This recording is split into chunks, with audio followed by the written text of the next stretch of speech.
to save his team. Will he be able to do that? You'll see soon. We'll see soon. Let's see which map we're going to be playing on here. I believe, given my Warhammer references, that it will be Cadia, where the guardsmen will not fall before the planet itself. Oh no, it's Clubhouse. It's Club Hadia House. Clubhouse. I don't know Warhammer. I'm just trying to make you feel involved. I'm sorry. Thank you very much, Fluke. I bullied you earlier for doing dabs. I don't know Warhammer either. I'm sorry. I'm all alone on this one. But you know what? I'm sure somebody in chat is nerdy enough to know this. Let's toss it to our game. Will it be the 13th Crusade or the 12th one all over again? Let's toss it to our casters. Geo Dev, please save the day. We can try, Milosh, but Dev, I don't know anything about Warhammer. Do you? I was into Warhammer when I was a teenager, Oh, God. but I still don't get any of the references that Milosh is talking about. I don't know anything about Warhammer, and Milosh is screaming in our ears about something that neither of us know or really care about. But what we do care about is this game against Rogue and Vitality. Yeah, look at that, 65% for the Busy Bees over in Vitality. I gotta say, a lot of our, we haven't really had time to do our talent team predictions before the games, but I noticed that we still have that document, right? We still have our spreadsheet. People were really keen on Rogue. They thought Aces is back, and I think everyone except for, me was saying Rogue. I think you maybe put Vitality as well. I think I put Vitality. There you go. I really think Vitality is super favored here, and guess what? We're on a Clubhouse, which is where Vitality managed to draw against BDS, the first blood that BDS drew throughout the entire of Stage 2. It was at the hands of Vitality. They've come in, they're looking much better with these roster changes. I'm keen as to see if they can carve up Rogue, who are yet to find a single point in Stage 2. Yeah, they're really putting all their eggs into the basket of Aces is back, we have to turn things around now. And they certainly aren't wrong. They have to turn things around now. They don't have any time to fix that. But there's no saying for definite yet that the issues with the team holistically that we've seen so far in Stage 2 have been because of that. I mean, Hosty was playing pretty well, but today's the day where we are going to learn. Obviously, the operator bans are in full force, and so far with Maverick, Monty, Malusi, and maybe Mirror to make the 4 M's. I don't know. Please. Let's find out. It's gonna happen. You had to ruin it, Vitality. Come on, mate. You had one job. M, that was the theme of tonight. Didn't you guys get the reference? All right, well, I'm going to break into these. Maverick is a pretty common ban on Clubhouse, of course. It's not necessarily Vitality's go-to, though. We've seen quite a few come out from them. Thatcher was what they banned against BDS. They've done Capitao in the past, Maverick as well. Maverick just changes the landscape of hard breach situation, which is super imperative on Clubhouse, and it means we're likely to see that Thatcher plus 2 hard breaches every single round. Maverick is actually a good one because not only does it completely deny that bandit trick, and it also means that you can destroy catered hatches. It does take some time, but you can get through it. But also you get the 2 nades, which are really good for clearing utils, such as those Goyo shields and Malusis, which are both banned. And I feel like that maybe that Maverick brand weighed into those as well. But for Vitality's side, I know you want to get on this year, but I want to mention the Monty ban. Which is not a super common one. Not one we've seen a lot before from Rogue. In fact, their usual go-to here on Clubhouse is Capitao. But we saw how good Vitality were in Stage 1 against Tempera on Clubhouse using this Monty. I think that's why Rogue banned it out. Well, what I'm particularly interested in is the fact that Vitality have decided to come to Gym Bedroom straight away, and this was the site that they really took advantage of BDS on. Now, interestingly, part of the reason that they were able to do that was because they had a Thatcher banned out that time, and BDS were relying on the Kali. Not so much a problem here. So it could be that things go a bit different, but Vitality, particularly Rise, who was playing the Valkyrie at the time, this time is going to be Fabian, had a very strong presence in Gym that basically made it impossible for BDS to push on through the Jacuzzi wall. They then later in the round tried to go and take server. That was also too late, and it completely splintered BDS's attempts at an attack. I want to see if they can recreate this here against Rogue. Yeah, that BDS Vitality game the other day, Vitality went flawless defending Gym Bedroom, so definitely a tall order here for Rogue, but I would hope that they watch that match. It's probably the best we've seen from Vitality in quite a long time. And if there's any match that Rousty and the lads from Rogue would be studying, it's definitely that one right there. So they should have an idea of what to expect coming into this round. As you mentioned, the Maverick was banned that time, so a bit of a different landscape. But nonetheless, I digress. Rogue starting to take control from this cache side, something you said that BDS did somewhat struggle with previously. It's typically a step number one for a lot of teams on attacking this bomb site. You try and push from cache so you have some kind of presence and you can deny CCTV runouts and peeks from that window. You can also push in through con in the late round. And Rogue are fully dedicating to this. Very much so. Obviously, you still have Bibu and Goga present. Goga's narrowly missing the nade, but that will, of course, get rid of the bandit batteries that he had present on the cache wall. They themselves haven't been flushed out yet, but with 3 players of Rogue on this side of the map and Aces just flanking around through bar, what a read. there's still a strong Aces presence. knows. He knows that Fabian's on the flank here. I don't know whether he droned it or whether this is a tendency read from Rogue, whether they know that Fabian likes to go for these late flanks. But this has been perfectly cut off. And now it just comes down to, does Fabian have info? Is there a black guy somewhere in bar that's calling out to him that Aces is watching this angle? Because if not, I think Fabian's going to fall directly into his hands. It would be very difficult for Vitality, given how much prowess they've shown on this site in the past. Fabian's not rushing into any decision just yet. He's ready and waiting. Rogue, they're now in the final minute of the round, and without Aces nearby, they don't have the EMPs, but it doesn't matter. So far, they still managed to get Selma onto the jacuzzi wall, and that shouldn't shunt them too much. Ace is still holding onto the angle, and here comes Fabian. He's going to catch him out. There's the opening kill, and now he can move on. Goga turns things around onto Leon, as Rogue still make their way in, and Vitality still holding on to logistics. Aces proves that patience is a virtue, but Rogue, they're running out of time on this attack. 20 seconds left, just under. It's ticking away second by second, and they have to make a push. Jumping in through con, it's Corey. Aces finds his second. This is huge. Karzeka wants to find that plant. That's the last gas gone down, but the plant denied, and Aces as well through logistics. This is perfect. Rise steps up massively, and Corey left with it all to do. There's just about nothing he can grab onto, and Vitality, they take round number 1. So much time was spent by Rogue over on the other side of the map, and even then, while they were able to get rid of Fabian, that was the only thing that they achieved for the most part in a really long time. You still had players in logistics, players surrounding the sites. Bibu and Goga were still alive. I mean, Goga responded to that kill pretty swiftly. So by the time that you should be moving in, looking to make a plant, things like that, you still have nearly an entire team of Vitality waiting for you. The 2 huge players that round for the defense of Vitality was definitely Hungry and Rise at the end of it. Hungry playing the smoke, and I noted that he'd used all 3 of his gases reasonably early, and they weren't there for the plant denial, but Rise was. I think he just swung out inside Master to deny that plant going down in Gym. And it was those 2 anchors that really held down the fort, especially since Rogue found the 2 opening picks thanks to Aces. So good stuff from Vitality here. And as I mentioned, funnily enough, for Rogue, patience is a virtue.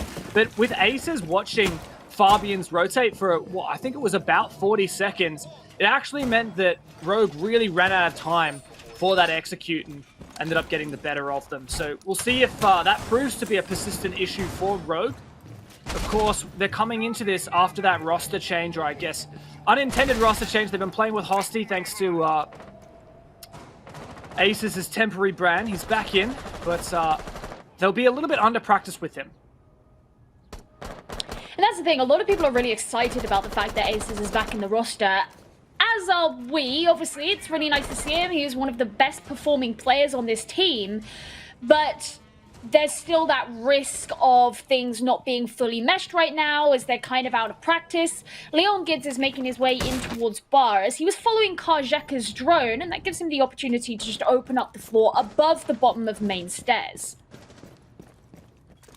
See what the players from Rogue. It's a downstairs defense for Vitality. Full anchor strategy. Actually, wait, was there a player upstairs? Indeed. Thank you, medics. Hungry. Solo roaming. Surely Rogue sees this. At the moment, they're not just fully droning out the whole map before they enter. They take control of the ground floor, and I think that they have completely missed the fact that Hungry is solo roaming upstairs, and that could be detrimental. They were so ready for Fabian last time, and it seems that it's almost the entire opposite this time. As the hatch in bar begins to get open, they don't know that the black eye is right there, so Hungry has full information as to the location of these players.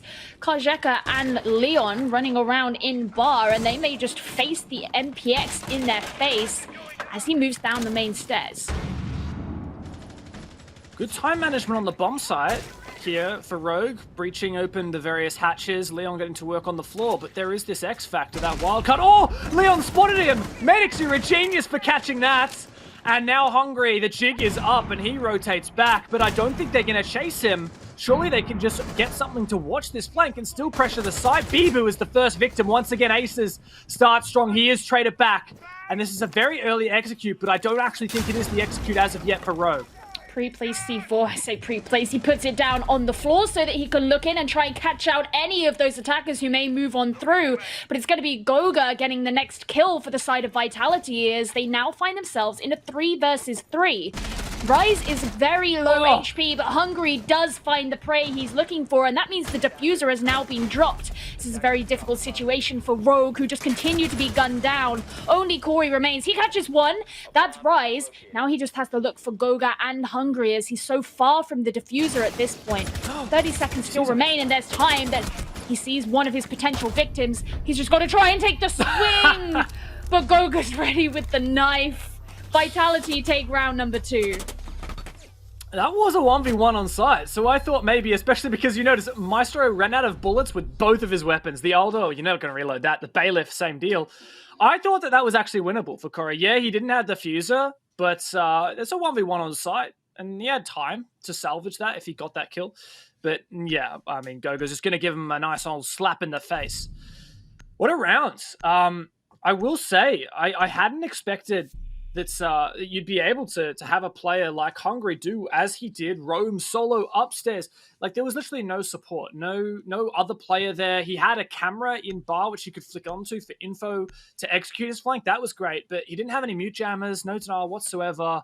And Rogue focused on clearing the ground floor, the first floor, rather than going full top down.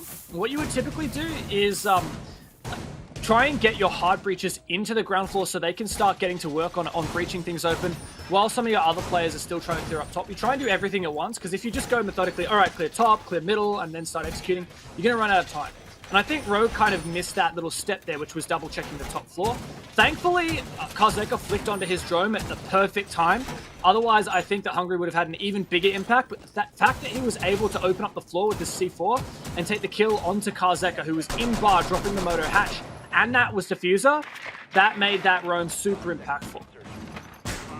It's one of those instances where Hungry being caught out made you worried because you thought, oh man, now, as you said, the jig is up. What can you do at this point? But it forced him into a different position that meant that the way he could use the C4 to open up the floor, he had the perfect angle down to bring the diffuser to the ground for the side of Rogue.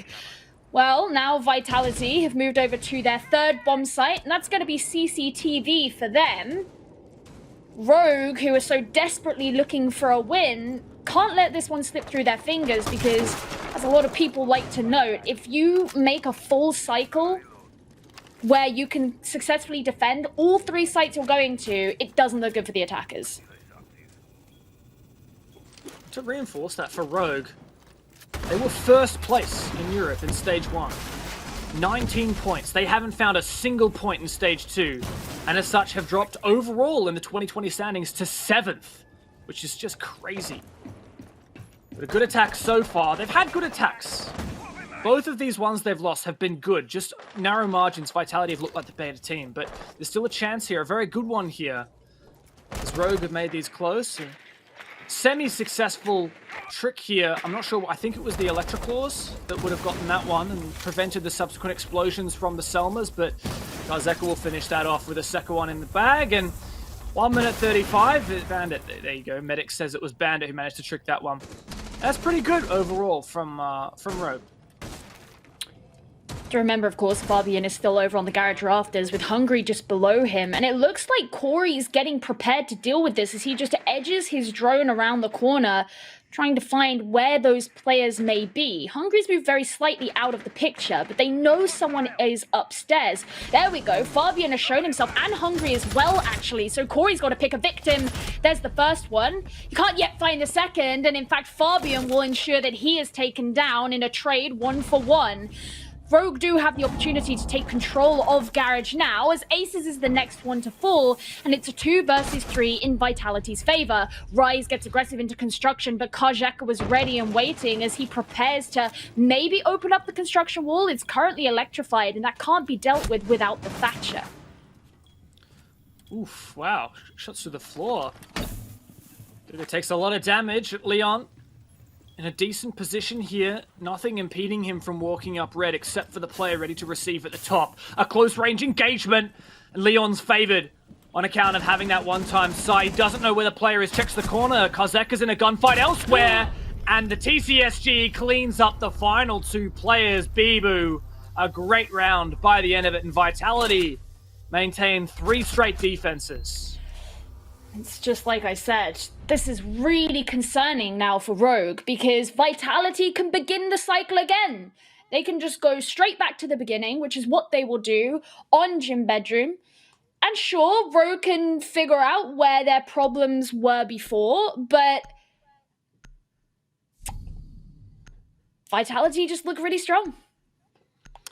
It's funny, isn't it? I'm having a look at my beautiful spreadsheet. And the first 3 rounds that we've seen thus far, Rogue have found the opening kill every single time, and Vitality has won the round every single time. Vitality is so good at clawing back these leads. Great trades.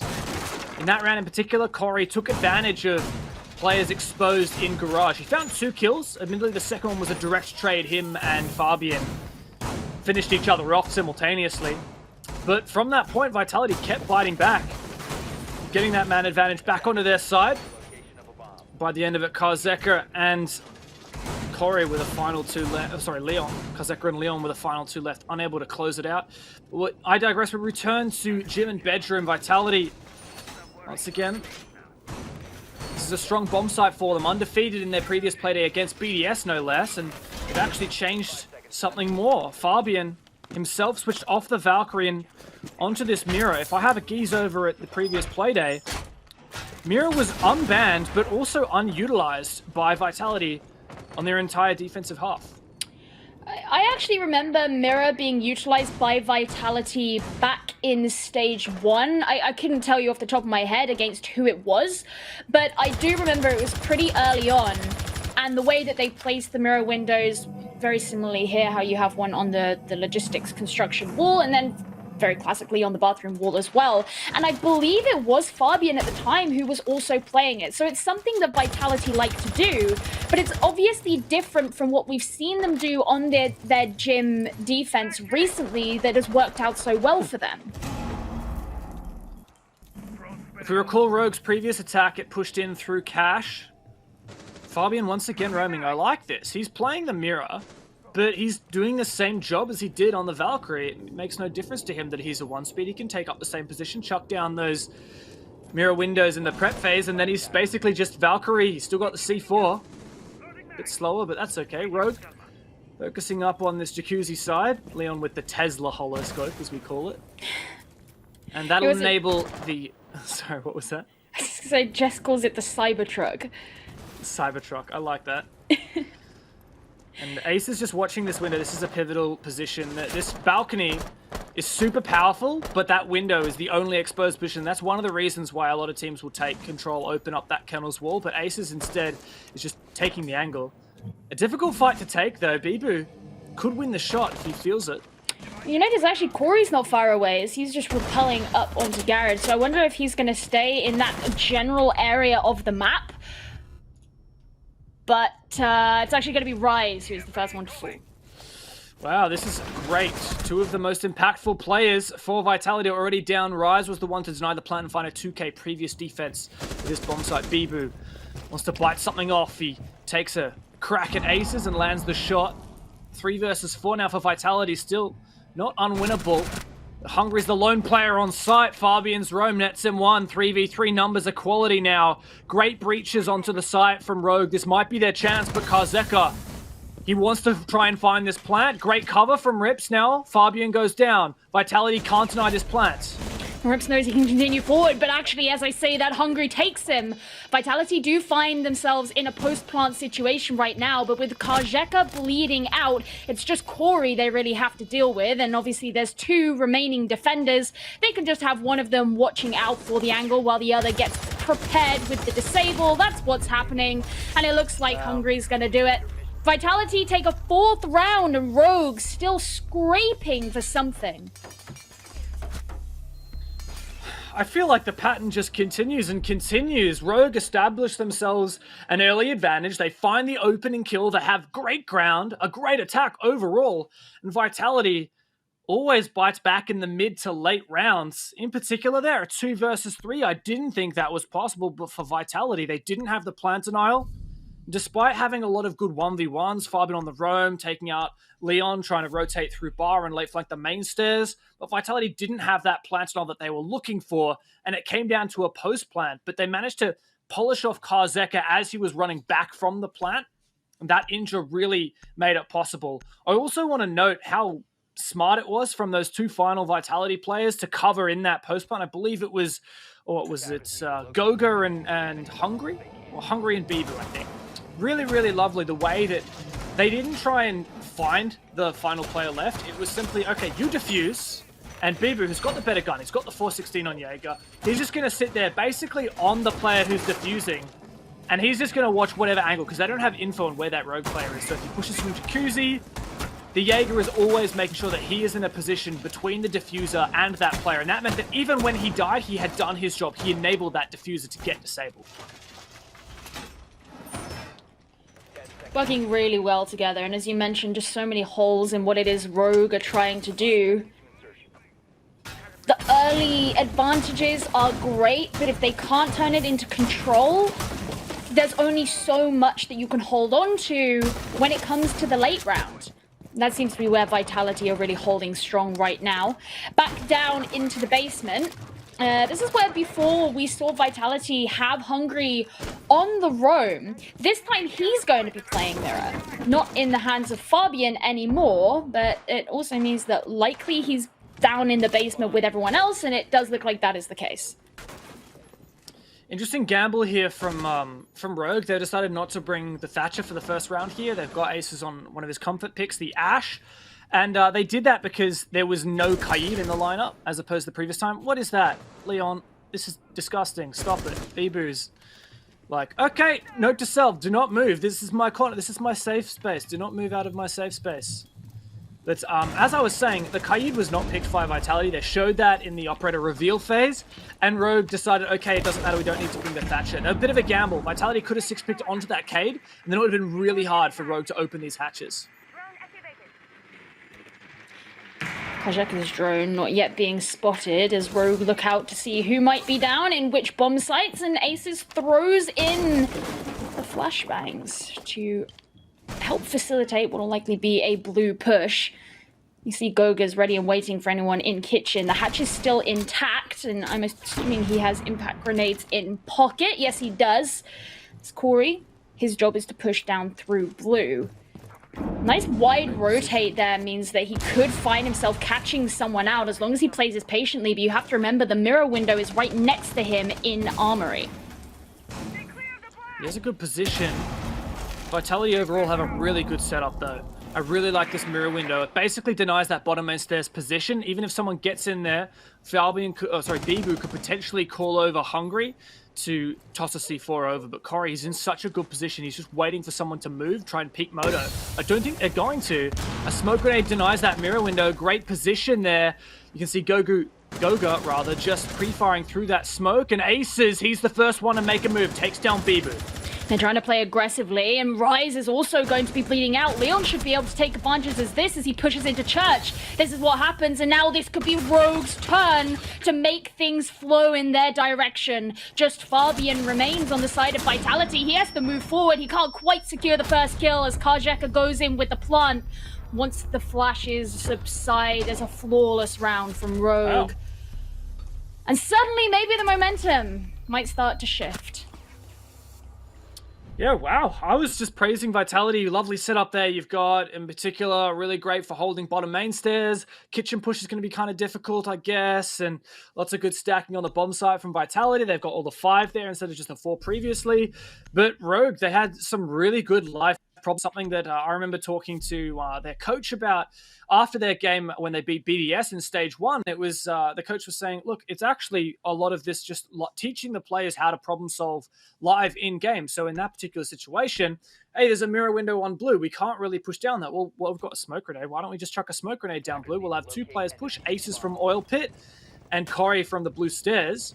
Meanwhile, they can really nullify a lot of those positions inside of Church while we have 2 people execute into Church through Moto. And you're basically nullifying a lot of those players near the dummies and Armory on Vitality. And as such, they were able to execute onto that bomb site really well, take that control directly away. And we'll pull off a flawless round, which is a lovely change of tide here for Rogue, who have had 4 really strong attacks that they just couldn't cut through. Certainly, and I think it's quite notable the fact they've decided to keep Aces on Ashe for this time round as well. I really like the aggression with which Corey and Aces could work together to push down into blue, and it was something that works very well for their playstyle and just the way they like to roll. So with Aces back on Ashe as well and no longer taking position on Thatcher, it could be something else that they decide to bring out here, just thinking, all right, we know where our strengths are. We're not going to try and second guess everything. We're not going to try and play to some specific strategy. Let's just play to what we know we can do. Yeah, Ace has definitely popped off on the Ashe last round, and the Thatcher utility wasn't so relevant for that defensive setup from Vitality, but I think it is relevant here. In particular, Vitality have 2 operators for wall denial, and there's not a lot from Rogue to counter that. In particular, the Kennels wall will probably be quite difficult to breach. You don't really have anything to just remove the static wall denial on that, unless if you go below, and that takes time. And I feel, yeah, there you go. There's even a mute jammer. There's 3 wall denial operators. I think it's going to be really hard here for Rogue to breach either. Look at that. There's a mute jam or a shield. Like, Goga's ready to trick that. There's so much here for Vitality. And then you've got the cash wall into construction as well, and that's got wall denial on it too. So I feel like it's going to be really difficult for Rogue to get over. They're probably going to have to try and nade over the top or something. And that's a really finicky kind of util. Very much so, because of course, if it fails, they have very narrow avenues that they have to try and push in through. That make it very hard, because when you're funneled through those kinds of channels, the defenders can just basically wait with a gun pointed at your head and shoot you down as you come in. So they're getting ready to go in from below, it looks like, potentially going to shoot them out, or nade them out, I'm sorry. Rise moves position, and that saves his life. He saw that drone, and that's what gave him the knowledge to move out of that position. That's both of Leon's nades. I thought that maybe they would go below to clear out the util from that wall, but you can see Kazek. Okay, that's what they're going to do now. So Aces breaches underneath that construction wall, but the claw is clear at the top of the wall. Okay, he does manage to destroy 1 side worth, and Kazeka does follow that up with a Selma to breach, but Vitality still have some really strong positions on site, and they need to be aware of this flank from Hungary as well. Flank from Hungary, we've seen that one before, and especially with Rogue flirting around the downstairs area, although it doesn't actually look like they're going to be doing that much more, but even so, Hungary could well catch Aces out now if he decides to commit to coming in through stock. There are the smokes to start things off, and Leon Gids will actually be the first death. Kajeka adding on to that, and Rips as well. Vitality just gunning down the members of Rogue who begin to come in. Corey's going to attempt to pull things back, but with Aces falling as well, once again, he's left as the last member. Vitality are just looking so dominating. Wow, that was a great way to close that out. In fact, that was the very first round that Vitality found the opening pick, and wow, it was a slew of opening picks. It really, if we look at it, they completely retook construction out of Rogue's control, where Rogue primarily their focus was to execute into cash from Con. They tried to clear out any players who were inside cash, particularly it was the Valkyrie player of Rise. They just opened up a wall breach onto site. And then it was like, okay, well, we're going to have two players try and go downstairs and flank up maybe garage or red stairs while our main pushes through con. And that's a great strategy, but Vitality just bit their heads right off and retook con. Really aggressive play, completely took that away from them. And that locked it out. 5-1 half on Vitality's defense. This is much better than the 3-3 that they managed to get against BDS. And honestly, I think it positions them incredibly strongly here, Gio, to take this map outright. Looks like it. They only need 2 more rounds. And even though I was lauding the fact that they had a really strong defense against BDS earlier in the week, that by no means mean that they've had a weak attack so far. So Rogue, who are deciding to go for a slightly different approach to what Vitality did when they came down to this site, opted to bring Legion and Alibi, both of whom are carrying impact nades. So not only can that help prevent hatches being open, most notably the kitchen hatch, but also you have more protection on the church wall as well.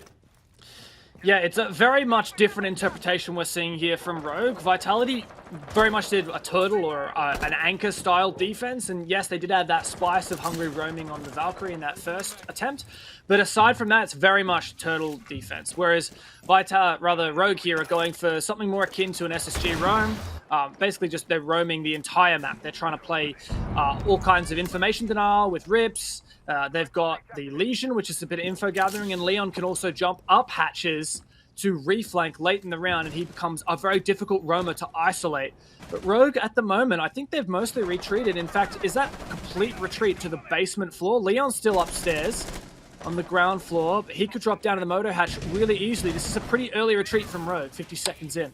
Oh, one of the really concerning things, though, is both Corey and Aces have taken so much damage this early on. So despite the fact that they've retreated and they're now with their fellow teammates, they have to deal with the fact that once Vitality all come to a head with them, when they reach the site, they're going to be significantly weakened at that point. We can see that while we have the outlines and we have the top-down view, and we know that Rogue have completely gone back to site, aside from Leon here, far. Vitality has no idea.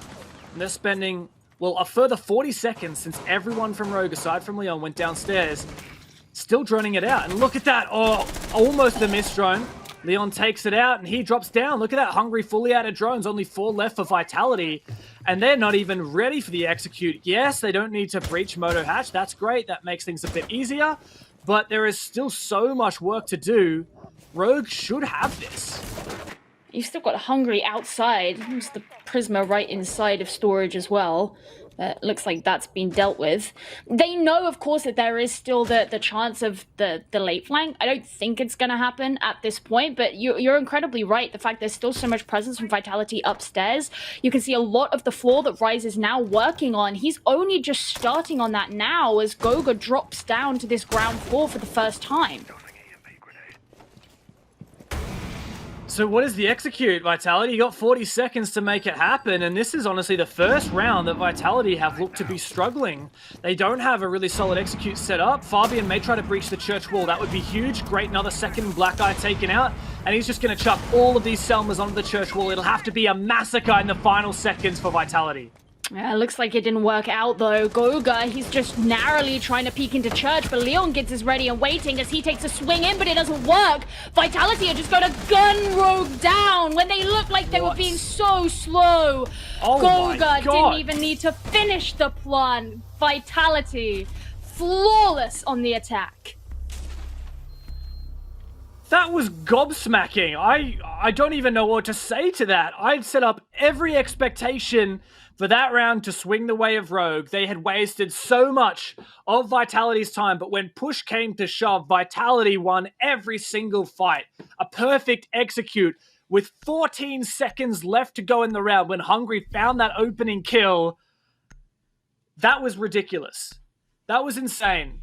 And Vitality are on match point. A 7-1 if they are to win this next round. Rogue, who were obviously hoping that this second half of the stage was going to be their turning point, unless they pull out a miracle right now, it absolutely does not look like that is what it is going to be. Coming up to CCTV, they're going to have to pull something out of every orifice to turn this in their favor. I'm still trying to get over that round. Rush Moto, 2 players just push Moto. They both win their fights. Just flood the site. You've basically exposed everyone in church. You've got someone bottom main stairs. The church wall is ashes thanks to the ace. And I think you had 1 or 2 players drop the blue hatch at the end there. It was a 5v5, 15 seconds left. I mean, I know people talk about the 20-second meta, but that was just something else, man. And yeah, as you said, Vitality on match point. They're positioned so well here. Rogue, despite a great defense that round, aside from the final 15 seconds, they abandon any notion of retrying Church and go straight to cash. Vitality, they've got everything in their favor. They've got 5 rounds buffer, but I don't think they want to use it. All season, Vitality have let their lead slip 2 games. They've been on match point and let it subside to a draw. Admittedly, not from a lead this significant, but they can't even let the idea of a draw be on the cards now. They've got to close it out ASAP. I mean, one of the big stories for Vitality was that they were struggling last time. Oh, first Selma going to be denied as Corey was ready with the impact. But one of the big stories for Vitality was the fact that they needed that first stage to really mesh because they were a new team. They made these huge changes, new leadership with Fabian. The question was, can they turn that around in stage 2? And honestly, as stage 2 has gone on, they have only looked stronger and stronger as they very quickly get the server wall open as well. And the flip side of that is Rogue, they're going back to their proper roster, their core roster. Aces, his temporary ban has elapsed and he's back. And he's not back, he's gone. Good night, see you later. Yeah, bye. All right, so that's another way to start it for Vitality. That's the 3rd round this entire game where they found the opening pick. And they've won every time they have. So this spells doom for Rogue. So much still on the table for them to try and reclaim, but coming back from a 1-6, such a difficult position. They still got a Roma. What's the garage situation like? Must be clear. Hungry must know Rafters is clear. Otherwise, he wouldn't be peeking this aggressively. Thank you, medics. The player who died was indeed in Rafters, and they know that they've got that for free. Well, I was going to say, they already sent 2 drones up there. I think it was Bibu had sent one up. So they knew that anyway, but not in any form of a rush. And it's also interesting because Rogue have committed quite a bit of utility towards construction door. They have 2 ADSs in there, which means there was just 1 here present in the garage rafters, but there isn't going to be any present closer to the site, especially as Vitality looked like that. Oh, Corey got caught out. No. He got seen. He's absolutely rattled. 30 seconds. Goga's going to thermite onto site. Vitality have everything they need in a 5v3. This looks like it might be the closer. They're starting to move on in. The kills come in as they just get prepared to put down the diffuser, but it's not even needed. I can't even finish my sentence before Vitality win the round. A 7-1, absolutely disgusting scoreline against the team who so desperately needed a win. No need to put down the diffuser, Gio. That's because Vitality just put down Rogue. 2 attacks in a row after a 5-1 defense closes a stellar performance from this mixed nationality team who are clearly proving that they are one of the best teams to be feared in Europe. Despite taking some time to get used to the new roster, it looks like there's new Vitality in town, and they're bloody scary. Yeah, you remember back at the start of stage 1 when people were talking about super teams? Vitality was a name that was in that, and suddenly people were like, maybe we overestimated them. No. They just needed some time, because right now, as you say, James, they look terrifying. But Milos, let's throw it over to you to hear what our analysts have to say. Thanks so much, Gio. Yes, indeed. We just